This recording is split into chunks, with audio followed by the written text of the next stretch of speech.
નમસ્કાર વિદ્યાર્થી મિત્રો, હું જસાણી સર. આજે આપણે આપણું ફિઝિક્સ સરળ ફિઝિક્સમાં IMP 1001 પાર્ટ બી જે આપણે થિયરીનો પોર્શન ચલાવી છે, જેમાં 12 સાયન્સ ફિઝિક્સ ચેપ્ટર 3 પ્રવાહ વિદ્યુત, જેની અંદર પાર્ટ 1 ની અંદર એમ કહેવાય કે અમુક પ્રકારના ક્વેશ્ચન લઈ લીધા હતા. પાર્ટ 2 ની અંદર વિદ્યુત ઉર્જા, પાવર, વિદ્યુત કોષ, EMF, આંતરિક અવરોધ, વિદ્યુત કોષનું શ્રેણી અને સમાંતર જોડાણ, કિર્ચોફના નિયમો અને વિસ્ટન બ્રિજ, એટલા ટોપિક આપણે આ વિડીયોની અંદર લેવાના છે.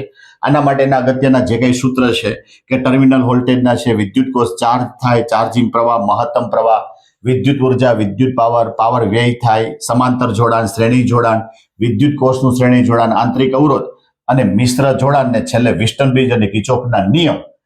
આ બધું આપણે એકદમ સરળ ભાષાની અંદર સમજાવવાનો પ્રયત્ન કર્યો છે. તો આનો ફૂલ વિડીયો અમારી યુટ્યુબ ચેનલ જસાણી એજ્યુકેશનમાં ઉપલબ્ધ છે. તો જેને લાઇક, શેર અને સબસ્ક્રાઇબ કરવાનું ભૂલતા નહીં.